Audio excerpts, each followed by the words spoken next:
All right, this is Obed on behalf of Electronics, and in this video, we'll be talking about demand for labor. Okay, now when it comes to demand for labor, there are a number of factors that impact the demand for labor. Okay, and when it comes to demand, we're talking about demand from the employer. When it comes to supply, we're talking about supplier, okay, of labor, such as the workers themselves. Okay, in that case, if the demand of workers goes up,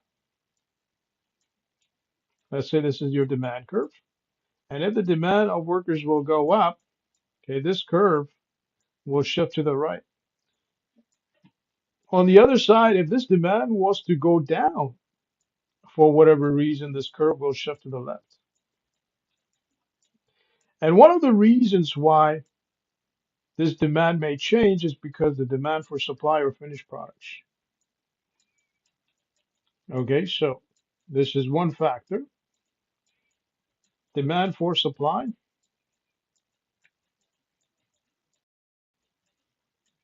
or finished products.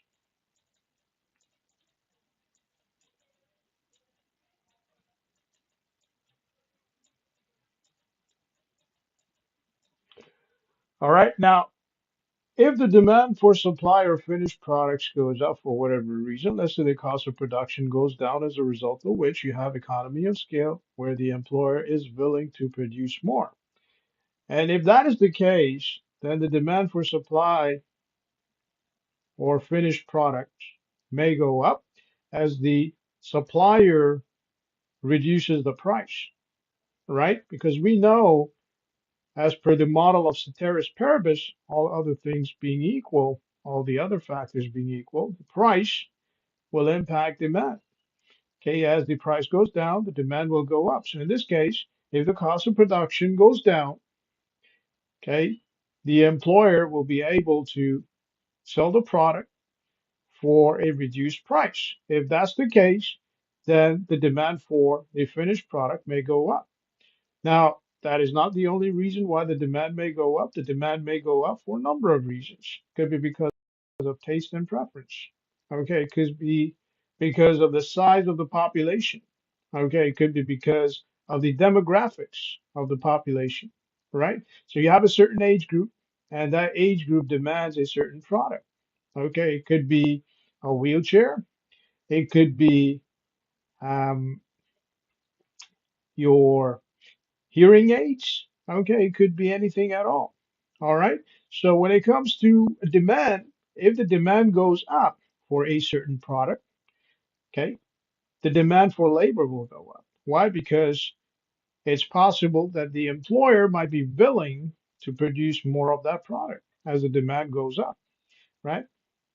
So here, as the employer is willing to produce that product in a greater quantity, okay, the demand for labor will go up.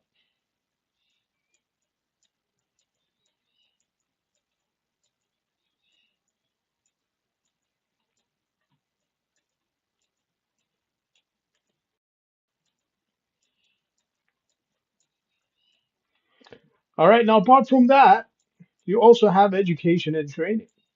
All right. There's a reason why people go to college and university. Okay. As the education goes up, the demand for labor goes up, the demand for certain skills go up. Okay. So you have education and training.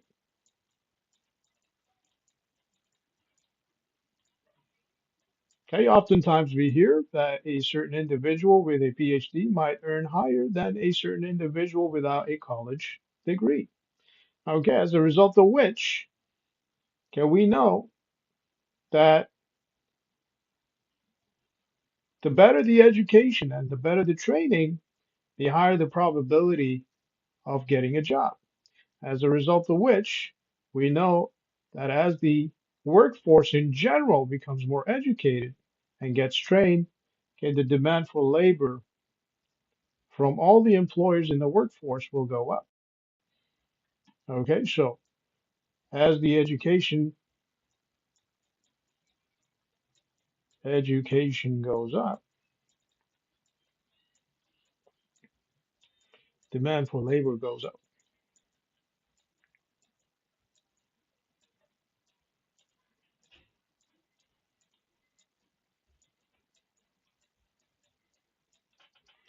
All right. So as the education goes up, the demand for labor goes up. Now, when it comes to technology, okay, the technology will also have an impact on the demand for labor. Okay, and it can work both ways. All right. So, for example, okay, you can have a better machinery or an efficient machinery take the place of labor. All right. So technology can work both ways. You have pros and you have cons. All right. Now, in terms of cons, okay, let's say you have an efficient machine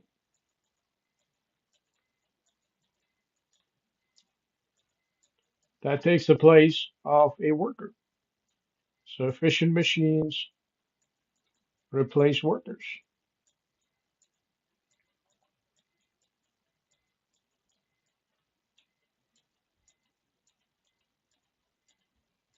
Okay, and it could be at your factory, okay, at your warehouse, okay, it could be at your production facility. Okay, now apart from that, an efficient software, for example, may replace office workers. Okay, yeah, this may have to do with accounting, data entry, okay, tax filing, so on and so forth. Okay, as the number of softwares in the market go up, the need for tax accountants may go down. All right, so you have accounting software, okay, that may replace workers. So, all right, now apart from that, okay, you may also have businesses investing in capital assets. So you have fixed capital. So as the demand for fixed capital goes up, let's say the business expands in size. Okay, maybe we're talking about a monopoly over here, maybe it's an oligopoly. Okay, so in that case, if the business was to go ahead and expand, okay, to reduce the cost of production in the long run, okay, by investing in fixed assets, okay, what's going to happen is the demand for labor will go down, okay, because obviously, okay, the cost of production for that supplier is going down, right? So let's do this over here. Demand for labor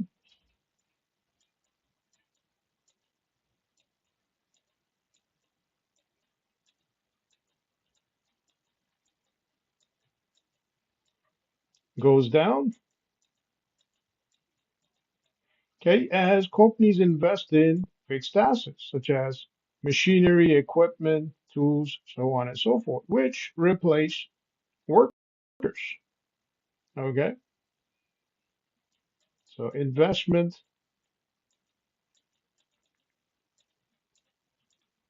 in fixed assets goes up.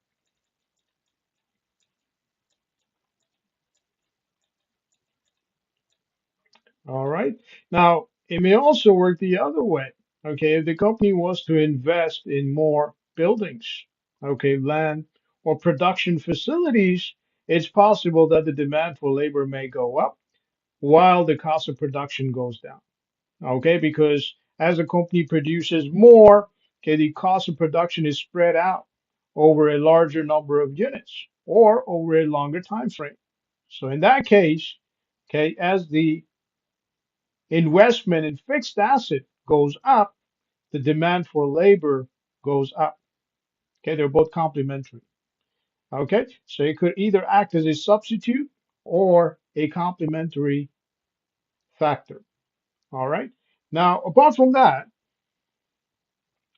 okay, you also have advantages when it comes to technology. All right. So as the demand for consumer products go up, and as you have new consumer products in the market because of advances in technology, okay, the demand for workforce goes up. Okay, you have employers hiring call center agents.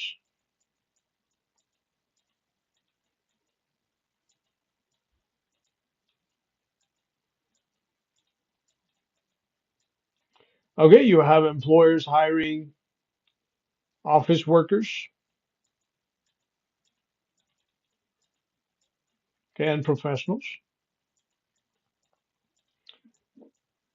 And if because of technology you have new vehicles on the road, for example, okay, the demand for labor, the demand for drivers may go up. Okay, so you have drivers.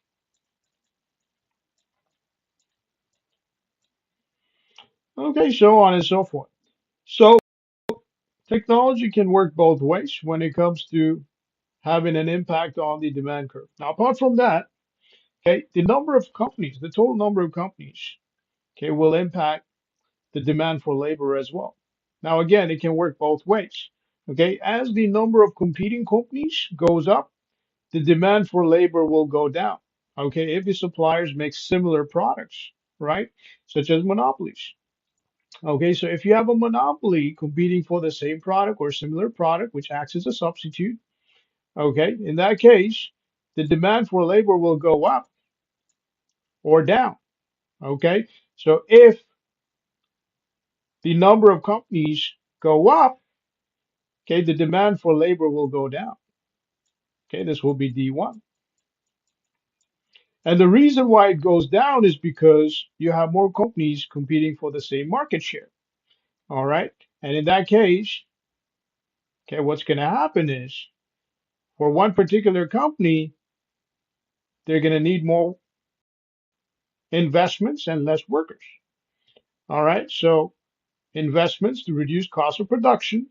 Okay. And if they do invest in machinery, they're going to reduce their workforce. All right. So in that case, if the demand for labor goes down, this curve will shift to the left.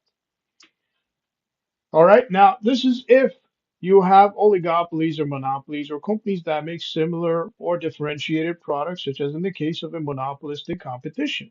Now, on the other side, if the company was to make complementary products, okay, products that go hand in hand, such as a PlayStation and a controller, okay, in that case, the demand for labor will go up.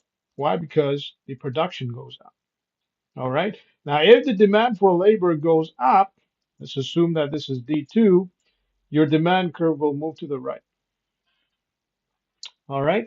Now, apart from that, you also have government regulations. Okay. So you have government regulations that impact,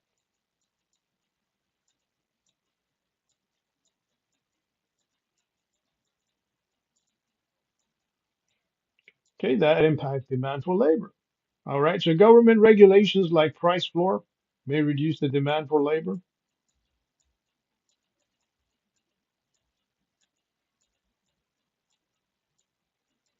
Okay. Reduce demand for labor.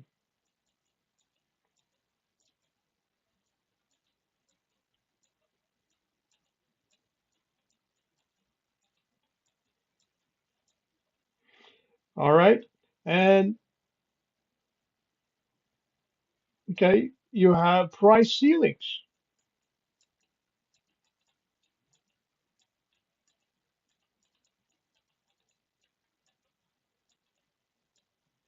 Okay, which may or may not impact labor at all. All right. Now, when it comes to price floor, the reason why I say it may reduce demand for labor is because of minimum wages. So if the government was to set a minimum wage, and let's say this minimum wage is about the equilibrium, okay, let's say this is your demand and this is your supply, this is your equilibrium. If the minimum wage is about the equilibrium point, okay, the employers may be less willing to hire more workers. Why? Because they have to pay more. Okay, not only do they have to pay wages or salary, but they also have to work on benefits. Okay, they have to arrange group benefits for their employees. All right. So in that case, because of a price floor, the demand for labor may go down. Okay, the supply of labor may go up because at this price, you have more employees willing to work. Okay. However, the demand for labor may go down. All right.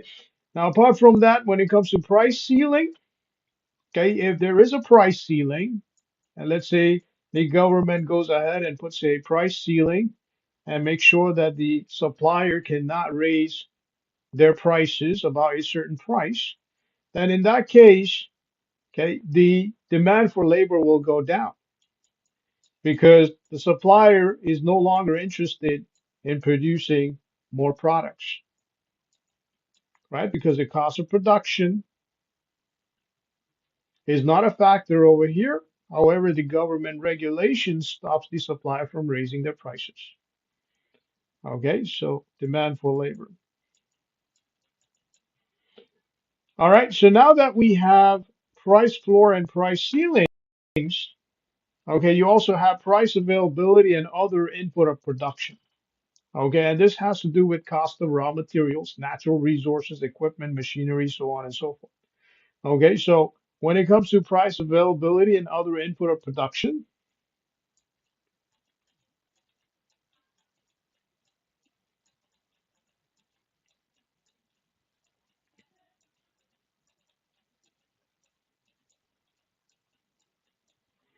okay, the cost of raw materials, if the cost of raw materials goes up,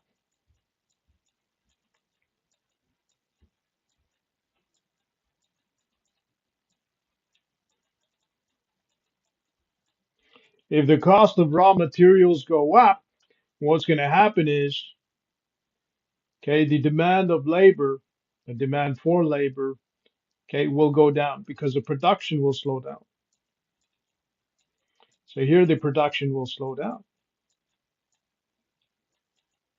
as a result of which demand for labor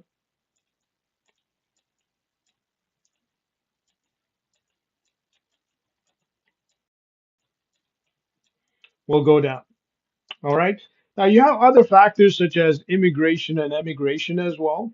Okay, so when it comes to immigration, okay, let's say because of current events or because of economics, okay, let's say the economy of a country goes up as a result of which, okay, the quality of living goes up in a country, which causes people to immigrate to another country. Now, in that case, what's going to happen is, okay, the supply of labor will go up, but the demand will go down.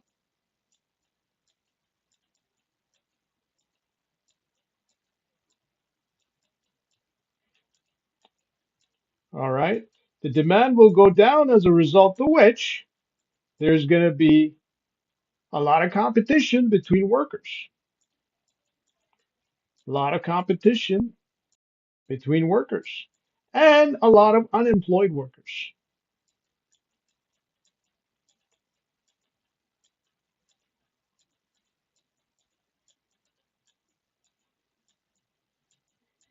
You will have workers competing for the same kind of work, workers competing for work that requires less skills, workers competing for work that requires higher education, okay, so on and so forth.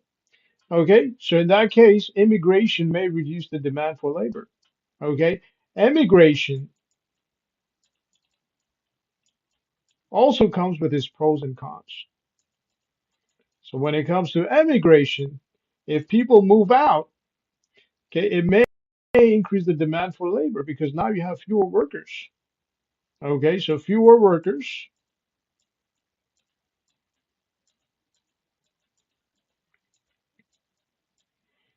Okay, now whether that emigration is because of deportation, whether that emigration is because the workers find better opportunities somewhere else.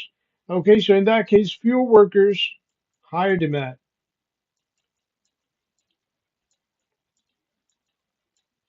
Okay, now apart from that, okay, there's always a possibility that emigration may reduce the demand for workers as well. Okay, because emigration may cause the GDP to fall. Okay, if the emigration is significant enough, okay, let's say because of whatever reason, okay, the GDP might fall as a result of which, okay, the economy is not doing that great. Okay, less money circulation,